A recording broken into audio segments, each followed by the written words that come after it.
Good afternoon, YouTube. What's going on? Back at you with another video that I got coming up. Very educational videos. There's a lot of history. You can see the pain in their eyes, and you can hear it in their voices. Been through a lot as people, you know. Hopefully, we all can get this together as people. I'm talking about everybody, not just one race. I'm talking about us all. We can just come together. It's nothing but a distraction to keep us all against one another.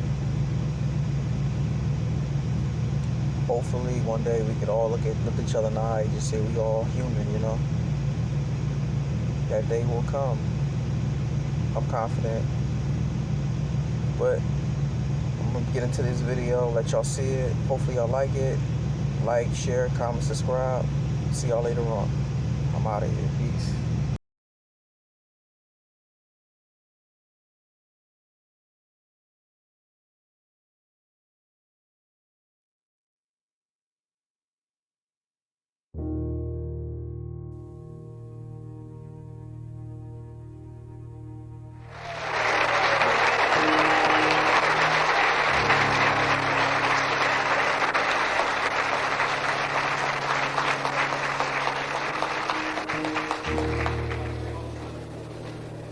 Assalamu alaikum.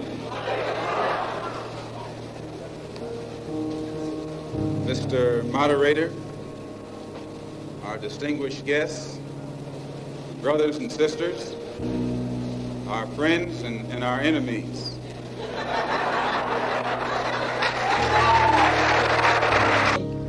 When you live in a poor neighborhood, you're living in an area where you have to have poor schools. When you have poor schools, you have poor teachers. When you have poor teachers, you get a poor education. And when you get a poor education, you are destined to be a poor man and a poor woman the rest of your life. Poor education, you can only work on a poor-paying job. And that poor-paying job enables you to live again in a poor neighborhood. So it's a very vicious cycle. And usually these bad housing conditions result from the fact, as Mr. Gray has pointed out, of absentee landlords, people who are rich and live downtown and let you and I live up here in the shack. Actually, it's a form of 20th century slavery. And what you and I have to let the man know is we are peaceful people. We are loving people. We love everybody who loves us. But we don't love anybody who doesn't love us.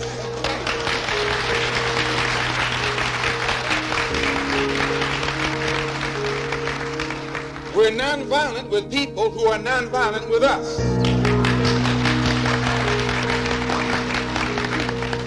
But we are not nonviolent with anyone who is violent with us.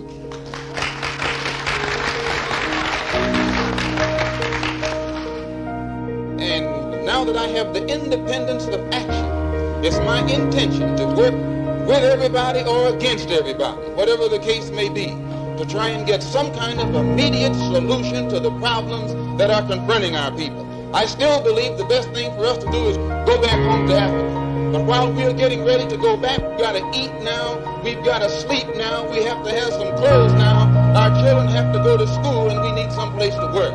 So whatever kind of action program can be devised to get us the things that are ours by right, then I'm for that kind of action no matter what the action is.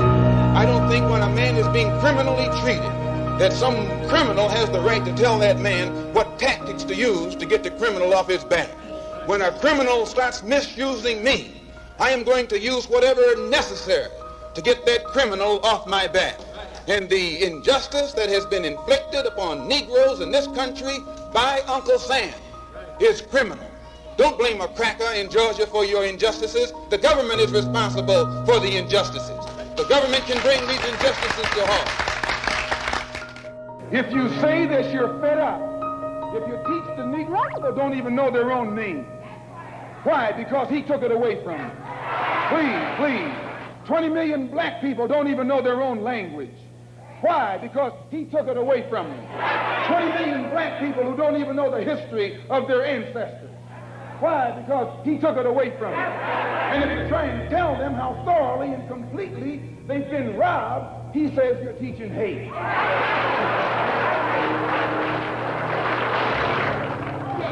That's something to think about.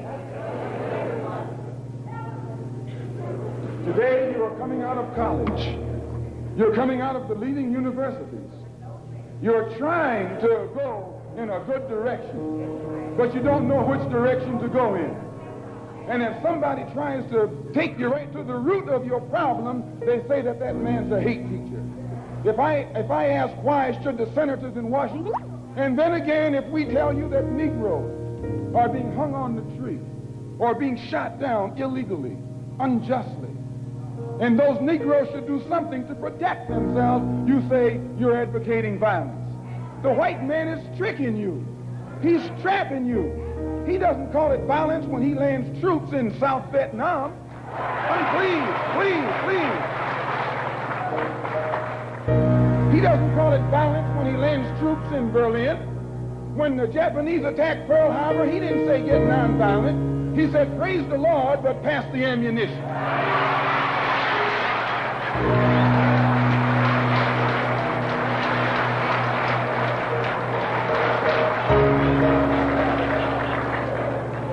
But when someone attacks you, when someone comes at you with a club, when someone comes at you with a rope, when someone comes at you with a gun, despite the fact that you've done nothing, he tells you, suffer peacefully.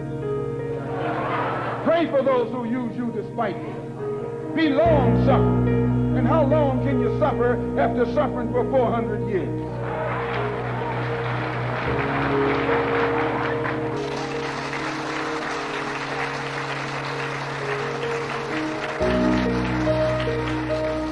Bring about the complete independence of people of African descent here in the Western Hemisphere, and first here in the United States, and bring about the freedom of these people by any means necessary.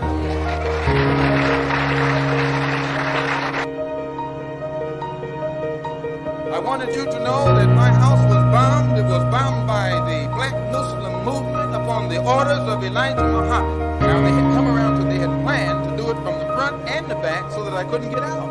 They covered the front completely, the front door. Then they had come to the back, but instead of getting it directly in the back of the house and throwing it this way, they stood at a 45-degree angle and tossed it at the window, so it glanced and went onto the ground. And the fire hit the window, and it woke up my second oldest baby. But the fire burned on the outside of the house. But had that one gone through that window, it would have fallen on a 6-year-old girl, a 4-year-old girl, and a 2-year-old girl. And I'm going to tell you, if it had done it, I'd taken my rifle and gone after anybody in sight. I would not wait. And I say that because of this. The police know the criminal operation of the Black Muslim movement because they have thoroughly infiltrated it.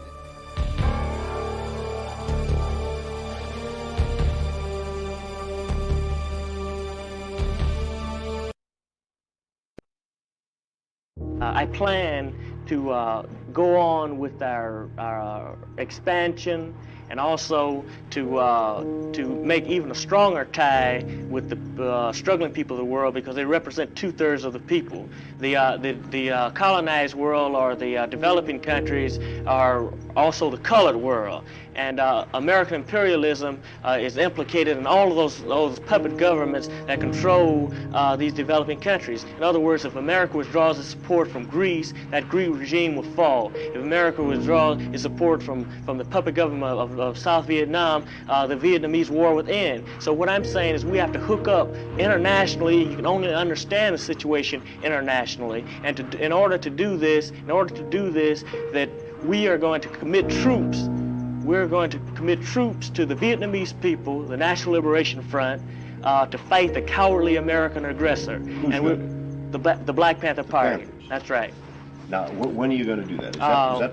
I'm going to do this as soon as I'm released. That I'm going to make this known at the Paris peace talks, so that it can be accepted or rejected by the Vietnamese people. But in the spirit of internationalism and the spirit of international solidarity, we plan to do this, and we would do this for any people who are fighting against American imperialism. You want to get together blacks to go to Vietnam and fight against American troops? We want to get revolutionary people to go to Vietnam. I hope some weathermen go also.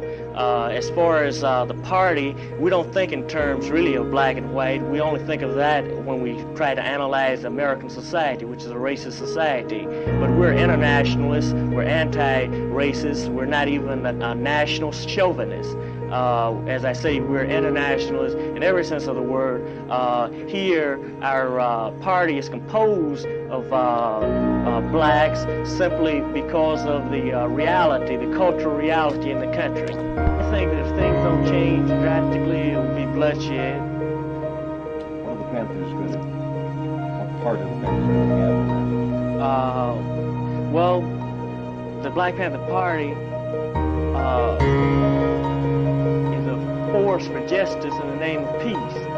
And we realize that we're shedding blood now. We're being killed, that either by the vicious service revolver of the occupying army, which is the police, who's directed by the avaricious businessman and lying politician, or we're being killed through the lack of medical care, lack of funds because of unemployment. We're being killed because of lack of nutrition.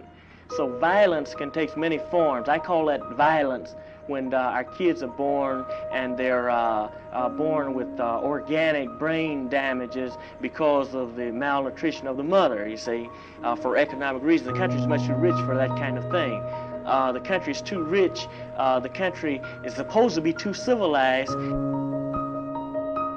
We've analyzed this society, and we've come up with the best solution of any organization or party. And I think that it's clear that in order for the people to be free in this country, the oppressed people in general, and black people in particular, we would have to have a socialist society, a proportional representation, and a socialist framework. What I mean by this, the civil rights movement is dead. That white people in 1776 broke away from England, and they broke away because of taxation without representation, and also it was a war of decolonialization. And what they instituted was democratic capitalism. I think capitalism at that time was progressive. The civil rights movement is no more than a continuation of the American Revolution that took place in 1776. But this time the blacks were trying to get those same rights, that the whites got then. But the only difficulty you have there is that the same conditions no longer exist because the dialectics have changed. You no longer have democratic capitalism, you have monopolistic capitalism. A good analogy would be, it's like old wine. You see, the longer it sits, the stronger it gets. And the party is becoming a greater influence. It's transformed itself from a national party to an international party with headquarters in about 6 or 7 branches in about 6 or 7 countries. That we're in practically every state in the Union, and we're very influential. Has your philosophy, your outlook on life changed at all? No, as I said, I've become stronger. When I used to go to church as a child, the preacher used to say suffering is good for the soul. And I never understood that. But now I think I understand it. Whether I'm there or not, the fight will go on. One man never makes a revolution, nor one weapon never defeats a revolution. The people always win wars, and people write world history, make world history, that is, and they transform planet Earth. We're being murdered over and over again, and the murders of the party members and of blacks in general supersedes that of the New Left, but the murders of the New Left is escalating. Because, as I said, a line of demarcation is being drawn.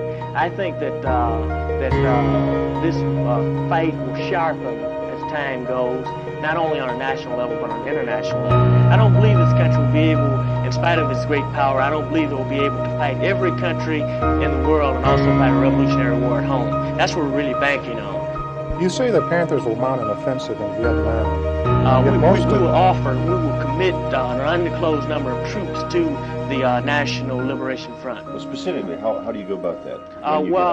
Well, when I get out, I'll probably make an executive mandate and or proclamation, have it delivered to the Paris peace talks, introduced there, and also a copy sent to the provisional government of South Vietnam National Liberation Front, and just simply offer the troops in the name in the spirit of solidarity, and then it'll be up to the people of the country, the National Liberation Front, to accept or reject. We realize we have problems here, domestic problems, and we're fighting a revolution in this country. But we must always hook up and have solidarity with people of the world. We realize also that America, the American aggressor, is having all sort of problems home, but still he's messing with other people's business abroad. If he can do it, then we can do it also.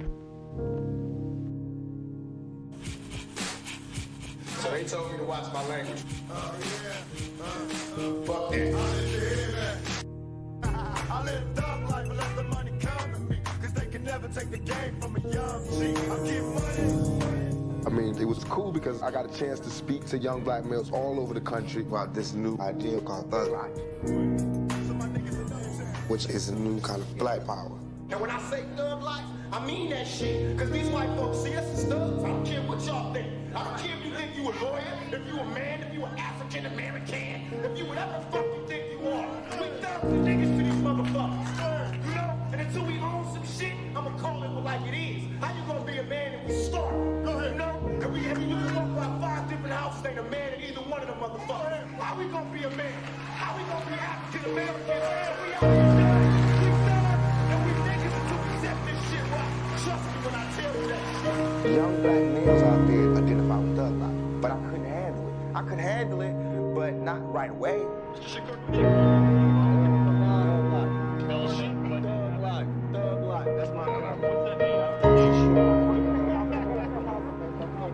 What did happen? Imagine you have 14,000 people ready to do whatever you want. You know what I'm saying? When you have all over the country people waiting to hear what you want to do. All of a sudden, I got people in the penitentiary, big-time OG criminals, calling me, telling me they want me to lead their movement. I mean, I'm gonna have a problem. This world is such a, and when I say this world, I mean it. I don't mean in an ideal sense. I mean in every day, every little thing you do. It's such a, gimme, gimme, gimme. Everybody back off. You know, everybody's like, you taught that from school, everywhere. Big business, you want to be successful, you want to be like Trump, gimme, gimme, gimme, push, push, push, push, step, step, step, crush, crush, crush. That's how it all is, and it's like, nobody ever stopped. Just, you know, I feel like, instead of us just being like, slavery's bad, slavery's down, bad whitey, bad whitey. I mean, all right, let's stop that. And everybody's smart enough to know that, I mean, we've been slighted, and we want ours. And I don't mean by like ours, 40 acres of view, because we passed it. But we need help. I mean, for us to be on our own 2 feet, us youth, or us meaning black people, whatever you want to take it from, for us to be on our own 2 feet, we do need help. Because we have been a good friend. If you want to make it a relationship type thing, we have been there, and now we deserve our payback. It's like, you got a friend that you don't never look out for. You know, you dressed up in jewels. Now America's got jewels, and they paid and everything, and they lending money to everybody except us. And it's like, you know, everybody need a little help on their way to being, you know, self-reliant. You know what I'm saying? That's the whole thing about the album, about the Special Olympics. Everybody need a little something and they to be independent. No independent person just grew up and was born independent. You worked and you learned teamwork and you learned cooperation and unity and struggle, and then you became independent. And we have to teach that and instill that. And why is it that they want to do that? I mean, if this is truly a melting pot in the country where we care about it, and Lady Liberty got a hand like this, she really loves us, then we really need to be like that. And it needs to be the black kids. If there's a white person who got money, then he need to help them. He need to help black kids, Mexican kids, Korean kids, whatever. But it need to be real. And it need to be before we all die, and then you say, oh, I made a mistake. We should have gave them some money. We really should have helped these folks. It's going to be too late. You know what I'm saying? And then that's when you got to pay your own karma. And that's when God make you punish. When God punishes you. Because I feel like, you know, it's too much money here. I mean, nobody should be hitting lotto for 36 million and we got people starving in the streets. That is not idealistic. That's just real. That is just stupid. There's no way Michael Jackson should have, or whoever Jackson, should have $1 million, quadruple billion dollars, and then there's people starving. There's no way. There's no way that these people should own planes and their people don't have houses, apartments, shacks, drawers, pants. If they earned it, then I think that that's good, and I think that they deserve it. But even if you earned it, you still owe. Because look at me, I don't have that mega money, but I feel guilty walking by somebody. I got to give them some mail. And if I know I got $3,000 in my pocket, I feel like it's wrong to give that person a quarter or a dollar. It's wrong. Only you know what you got in your pocket, and that's wrong. No matter what they do, if they take it and drink it, they take it and drink it. But I mean, you got. You understand? And we all know how hard it is, and it's not about if you good or you bad.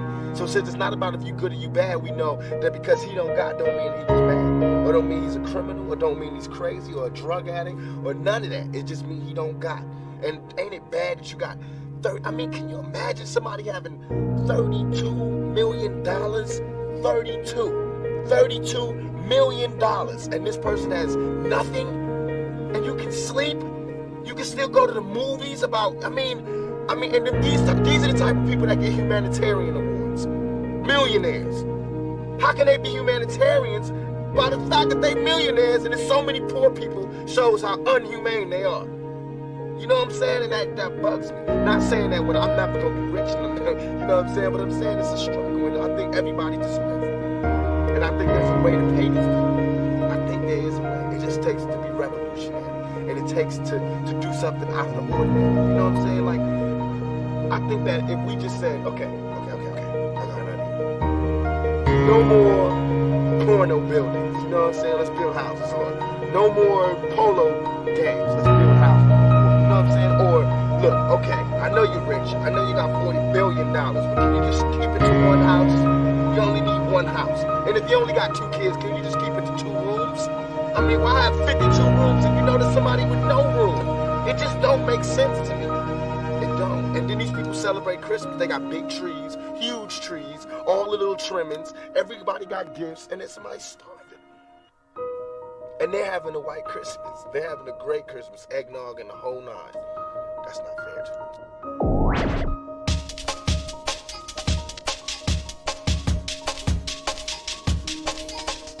Where is the white outcry against white racism that murders African people all around this entire globe? It doesn't exist. So who are these white good people? I want to meet them. I want to see them. That might be all we can give. No. And guess what? I don't work with all I can get. You have to have some confidence in the power of African people amongst ourselves. The majority of millions of African youth in this country are dying mentally, dying spiritually, dying emotionally, dying academically. And you may have a program, Mr. Brown may have a program, but what we got to talk about is an American government that tracks millions of African people. And if we are not honest enough to say who are our friends, who are our enemies, to know what a friend is, to know what an enemy is, we will constantly be trying to get into people's parties, to shake our butts with them, to get them to like us, and that's not the push. Trademark flowing robes and gold-rimmed aviator sunglasses, looking every inch the larger-than-life character that he has carefully honed over 41 years in power. How are you? It's good to meet you. I'm Christiana Mancourt, ABC. More than anything, his people wanted us to see that Gaddafi is not hiding and has not fled, but remains here in Tripoli, perhaps his last stronghold. He showed no signs of a siege mentality. That's perhaps because he remains utterly unconvinced that there is an uprising against him. No demonstration at all in the streets. No one against us. Against me for what? Because I am not president. But then they love me, all my people with me. They love me all. But if they do love you, they will die to protect me, my people. If you say they do love you, then why are they capturing Benghazi and they say they're against you there? Why are they in Zawiya? It is Qaeda, not my people. It is Qaeda. Qaeda, yes. Colonel Gaddafi, the President of the United States, the leaders of Britain and other leaders are calling on you to step down, to leave Libya, to leave your position of power. Will you do that? في واحد يترك بلاده Who would leave his homeland? ليش نتركها؟ Why do I leave my homeland? Why do I leave Libya? They say that they've done it because you have ordered force against your people, shooting of protesters. هذا كذب 100%. This is lying, 100%. They say that you ordered air attacks against people, against civilians, and helicopter gunships. Your own pilots, Air Force pilots, at least 2, have defected, saying that they did not want to carry out orders against the people. Did you give such orders? الإرهابيين اتجهوا لمخازن السلاح. The terrorists were directed to the ammunition storage to take the weapons and distribute it amongst themselves. بياخذوا الذخيرة وبيوزعوها على أنفسهم. So the orders were given to strike these places with planes, so the weapons don't get in the hands of the terrorists. The international community is concerned about stockpiles of mustard gas or other kind of chemical weapons. Would you ever use those?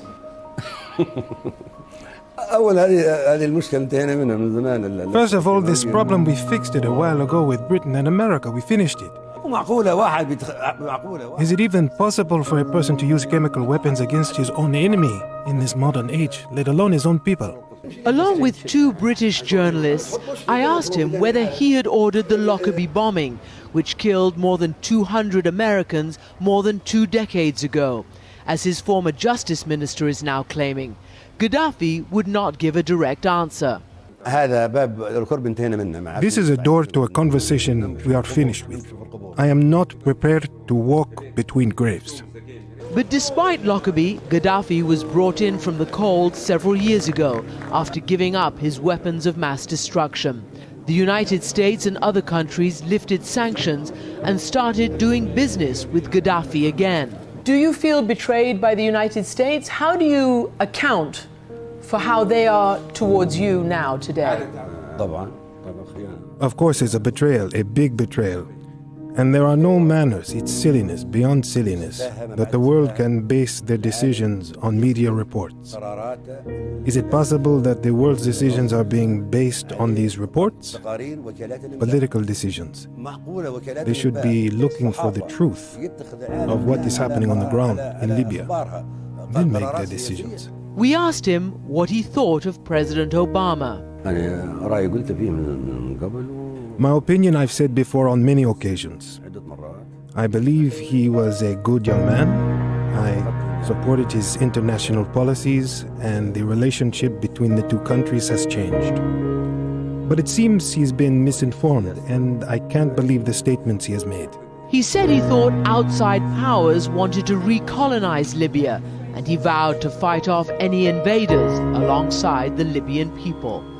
For Nightline, I'm Christiana Manpour in Tripoli. I'm gonna say this and I'm gonna end mine. If you ain't down for the Africans here in the United States, period, point blank, if you ain't down for the ones that suffer in South Africa from apartheid and shit, damn it, you need to step your punk ass to the side and let us brothers and us Africans step in and start putting some foot in that ass. Negro ran out and attacked the rappers. Let me put the bullet on hold for a moment. Went out and attacked the rappers. He didn't know Tupac Shakur. You don't know Snoop Doggy Dogg. You don't know Biggie Smalls. You don't know Sean Puffy Combs. You don't know them butts. While you sitting on your butt, afraid to come into the community and deal with the grassroots of your people, a whole generation has come up around you. Let's talk about the rappers for a minute. Can we talk about the rappers for a moment? Let's talk about Tupac Shakur for a moment. Tupac Shakur is a child of the 60s.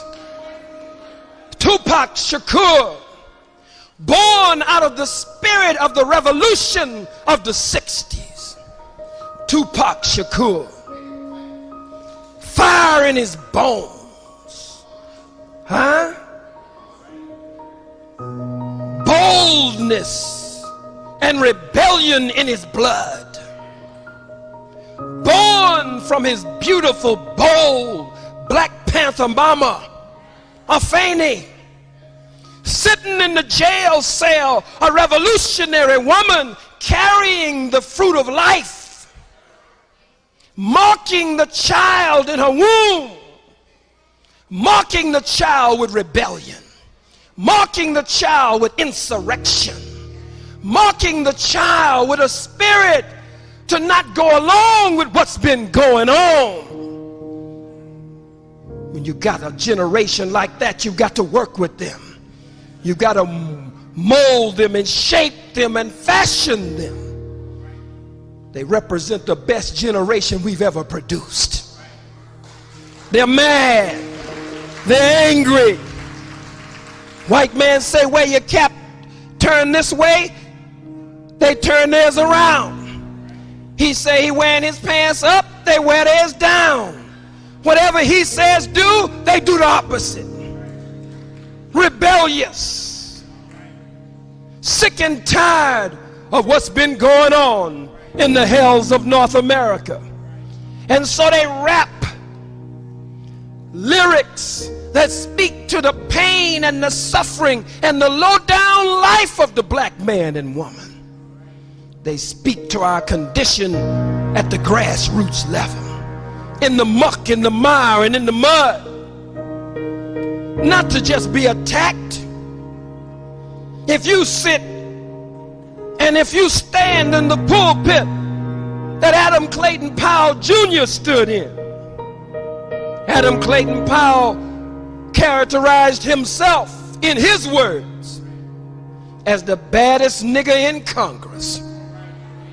The baddest nigger in Congress. That's what he said. He said, keep the faith, baby. Don't panic. Tupac said the same thing. Keep your head up. Keep your head up. But for butts and a few other butt-licking, boot-licking, buck-dancing niggas, somebody has to call these niggas out. But some of you are so connected to them, or you want something from them, or you want favor from them, or you want to be recognized by them. If you don't stand up for the liberation of our people, then to hell with any nigga. I don't care who he is or where he is, to hell with him if he won't stand up for the liberation of our people.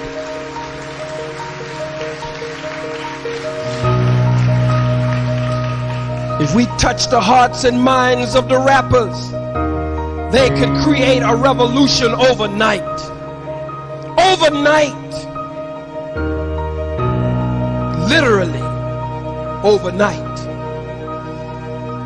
But to attack them and put them down, talking about the language that they use, when you're acting like what they're talking about. But to the youth who are under the sound of my voice, you too have a responsibility.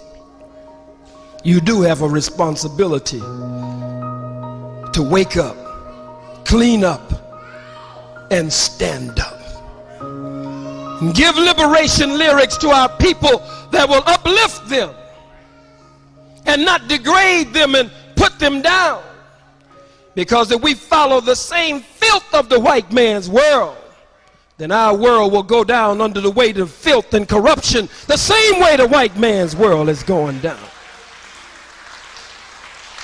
And so to our young brothers and sisters, don't try to pattern your life. You're criticizing the butts and the other toms, but at the same time you're trying to be like the Italian gangsters. You gangster rap. You dress like Al Capone. You dress like some other cracker, some Jew gangster, some Italian gangster. You're not a gangster. You are the very people of God, trying to look like some damn criminal from Italy, some mafioso, some Italiano boy. Look like fools on TV, dressed up in all of this mess. You diss black designers. You don't want to wear with clothes from your black designers. You wearing Tommy Hill, nigga. You wearing polo because you've been so damn poor and you've been living so damn low until you don't want to do nothing to pick yourself up and do something for yourself and give proper direction and guidance to the masses of your people who yearn to breathe free. This is the year of the bullet or the bullet.